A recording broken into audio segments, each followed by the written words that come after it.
بسم اللہ الرحمن الرحیم۔ رشک کرنا اچھی بات ہے، کاش مجھے بھی یہ مقام مل جاتا، لیکن جو بیماری ہے وہ ہے حسد۔ دقت چاہوں گا آپ سے، حسد حاسد کو جلا رہی ہوتی ہے یہ بیماری، اور اسے پتہ بھی نہیں چلتا کہ میں آگ میں جل رہا ہوں، اور جب بہت کچھ اس کا بگڑ جائے گا تب شاید اسے اندازہ ہو، اور اس وقت پھر فائدہ نہیں ہوگا اس اندازے کا۔ میں اپنے ان بچوں اور جوانوں سے کہوں گا، خبردار کسی کو ترقی کرتے ہوئے دیکھ کر چھوٹا دل نہ کیا کرو، اپنا دل چھوٹا نہ کیا کرو، بلکہ اگر کوئی ترقی کر رہا ہو تو اللہ کا شکر ادا کرو کہ کوئی تو خوشحال ہوا۔ میں نہ صحیح مگر کوئی تو خوشحال ہوا۔ یہ کیا بات ہوئی کہ کسی کو ترقی کرتے ہوئے دیکھ کر دل چھوٹا کرنا اور کٹی کٹی اور جلی جلی باتیں کرنا۔ ایک صاحب ہمارے ساتھ، میرے ایک بزرگ تھے، انہوں نے بڑا اچھا جملہ کہا، میں وہ ہدیہ کر رہا ہوں۔ وہ فرمانے لگے کہ لوگوں کو دو چیزیں زیادہ نظر آتی ہیں، لوگوں کو دو چیزیں زیادہ نظر آتی ہیں، ایک اپنی عقل، ایک دوسرے کا پیسہ۔ ان سے زیادہ سمجھدار کوئی نہیں ہے، اور ان کے پاس پیسہ بہت ہے۔ بھئی آپ کا کیا مطلب کہ ان کے پاس پیسہ بہت ہے؟ ہمارے ساتھ بڑا مسئلہ ہے۔ ایک صاحب مجھ سے کہنے لگے، مولانا آپ فلاں کے یہاں گئے تھے؟ میں نے کہا ہاں جی گیا تھا۔ وہ تو رشوت لیتے ہیں۔ تو میں نے کہا تنخواہ بھی لیتے ہیں یا نہیں؟ کہہ لیں ہاں تنخواہ بھی لیتے ہیں۔ میں نے کہا میں نے تنخواہ کے پیسوں سے کھانا کھایا ہے۔ بھئی آپ کا کیا مطلب ہے کہ وہ رشوت لیتے ہیں؟ صلوات پڑھ لیں ذرا محمد و آل محمد۔ اللہ انہیں ہدایت دے، اللہ انہیں نیکی سے نوازے، اللہ ان کو ان برائیوں سے بچائے، مگر کوئی مثبت پہلو بھی تو ہوگا کسی میں۔ میں ان بچوں سے ایک اور نصیحت کروں گا، کسی سے نفرت نہیں کرو، کسی سنی سے نفرت نہیں کرو، کسی ہندو سے نفرت نہیں کرو، کسی عیسائی سے نفرت نہیں کرو۔ نفرت کرنے والا علی کے دروازے کا بندہ نہیں ہے۔ پیار بانٹنے والا، محبتیں بانٹو، اچھائیاں دیکھو، مثبت چیزیں دیکھو۔ بھائی بریلوی بھائیوں میں اچھائیاں بھی تو ہیں، دیوبندی بھائیوں میں اچھائیاں بھی تو ہیں۔ میں ان سے کہتا ہوں شیعوں میں کوئی اچھائی بھی تو ہوگی۔ تم اچھائیاں دیکھو، برائیاں نہیں دیکھو۔ ایک نبی نے اپنے حواریوں سے، یعنی اپنے امتیوں کے، کوئی امت میں سے کچھ لوگوں سے، ایک کتے کی طرف اشارہ کر کے کہا اس میں کوئی اچھی چیز نظر آ رہی ہے؟ اس کے اندر کیڑے اٹھ رہے تھے، وہ جو ہے وہ زخمی تھا، اس کی بہت بری حالت تھی۔ تو سب نے کہا نہیں جی کوئی چیز اچھی نظر نہیں آ رہی ہے۔ حضرت فرمایا تمہیں اس کے چمکتے ہوئے دانت نظر نہیں آ رہے؟ کوئی اچھی چیز تو ڈھونڈ لو کسی کے اندر۔ میں اس آیت کی تفسیر میں بات کر رہا ہوں، موضوع سے ہٹ کر نہیں بول رہا۔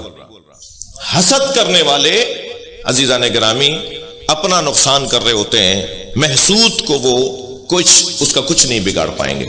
مجھے بتائیے جنہوں نے اہل بیت کے ساتھ ظلم کیا، کیا ہوا اہل بیت کے ساتھ؟ اللہ نے اور عزت بڑھا دی، اللہ نے اور ان کا احترام بڑھا دیا۔ وہ جیسے جیسے ظلم کا شکار ہوتے چلے گئے، ایسے ایسے معاشرے پر حاکم بنتے چلے گئے۔ بتائیے جتنا پیسہ علی کا ذکر روکنے کے لیے خرچ ہوا تاریخ میں، اتنا کسی اور پر خرچ ہوتا تو وہ میوزیم میں بھی نہ ملتا۔ لیکن جتنا آج علی کا احترام ہے معاشرے میں، کسی کا ہے ہی نہیں احترام۔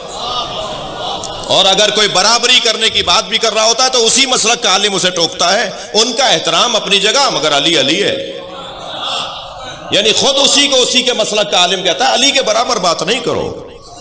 ان کا مقام بہت بلند ہے، مگر علی کا مقام علی کا مقام ہے۔ توجہ چاہوں گا، نبی نے ایک سفر میں کسی سے کھجوریں اس نے کھلائی نبی کو۔ سرکار نے کھجوریں کھا کے فرمایا جب مدینے آؤ گے تو میں بھی تمہیں کھجوریں دوں گا۔ سرکار کی رحلت ہو گئی، وہ آ گیا، حضرت ابوبکر کا دور ہے۔ اس نے کہا نبی نے فرمایا تھا مدینے آؤ گے تو کھجوریں دوں گا۔ حضرت ابوبکر نے بے ساختہ کہا علی کو بلاؤ۔ مولا علی تشریف فرما ہوئے، حضرت ابوبکر نے فرمایا علی یہ کھجوریں مانگ رہا ہے، نبی نے اس سے وعدہ کیا تھا کہ مدینے آؤ گے تو کھجوریں کھلاؤں گا۔ مولا علی نے 3 مشت کھجوریں اس کے دامن میں ڈال دی۔ صحابہ اکرام نے پوچھا یا ابوبکر یہ کام تو آپ بھی کر سکتے تھے؟ فرمانے لگے جب میں غار میں نبی کے ساتھ تھا تو ساری رات یا اللہ کی باتیں ہوئی ہیں یا علی کی باتیں ہوئی ہیں۔ ساری رات سرکار نے مجھ سے اللہ کی بات کی ہے یا علی کی بات کی ہے، اور جو علی کی باتیں مجھ سے کی ان میں سے ایک بات نبی نے یہ فرمایا انا کفایا۔ میں نے کیوں کہا علی تم دے دو؟ فرمایا انا کفایا و کفا علی، فی العدل سوا، میرا ہاتھ اور علی کا ہاتھ عدالت میں ایک جیسا ہے۔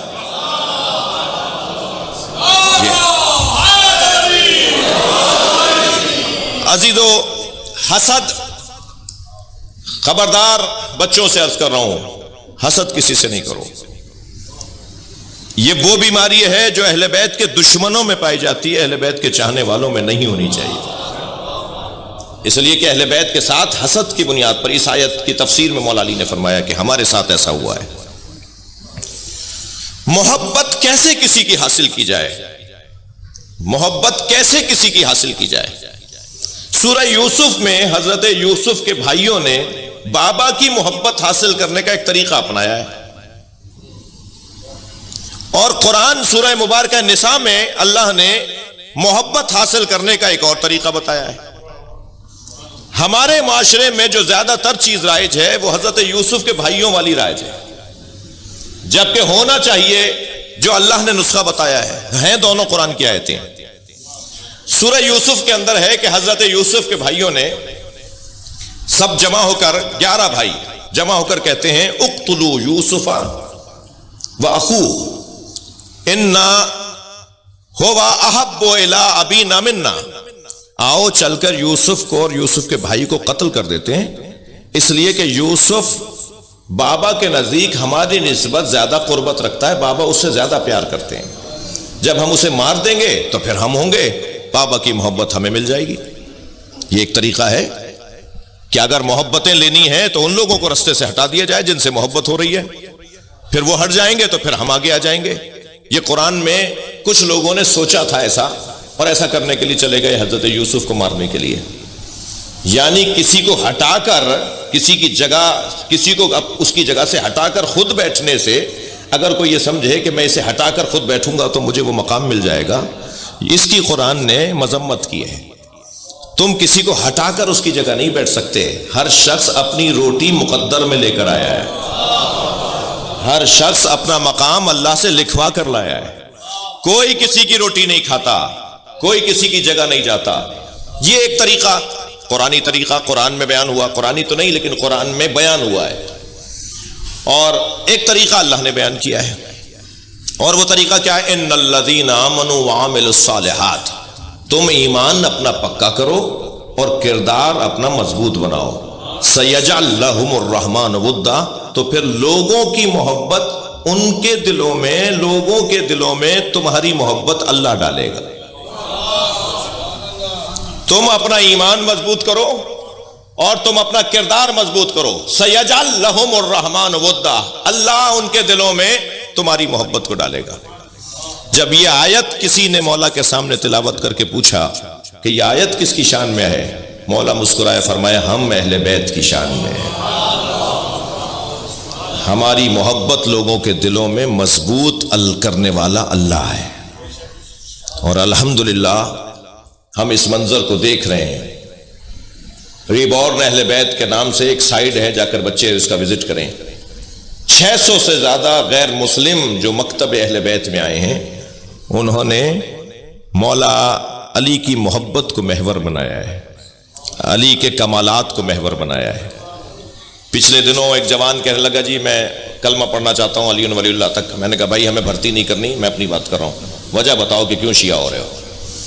تو میں نے کہا سچ بتاؤ، ہماری وجہ سے نہیں ہونا، ہمارا حال اچھا نہیں ہے، اہل بیت کے مکتب میں آ رہے ہو، ہماری وجہ سے نہیں آنا، ہمارا حال اچھا نہیں، کیوں آ رہے ہو؟ کہنے لگا نہیں جی میں آپ کی وجہ سے، یعنی آپ کی قوم کی وجہ سے نہیں آ رہا، بلکہ 2 باتوں کی وجہ سے آ رہا ہوں۔ جملہ بڑا اچھا تھا، وہ ویڈیو بھی اس کی سوشل میڈیا پہ وائرل ہوئی ہوئی ہے۔ ایک مجلس میں کھڑا ہو گیا تھا، پڑھا لکھا جوان، ایم فل کر رہا تھا کسی شعبے، کسی موضوع میں، اور کہنے لگا جی میں آنا چاہتا ہوں، آپ کی طرح ہونا چاہتا ہوں۔ تو وہ تو میں نے کہا جی کیوں؟ تو کہنے لگا 2 باتوں کی وجہ سے میں آپ کے مکتب میں آ رہا ہوں، ایک عظمت علی، ایک صبر حسین۔ کیا کمال کا جملہ ہے!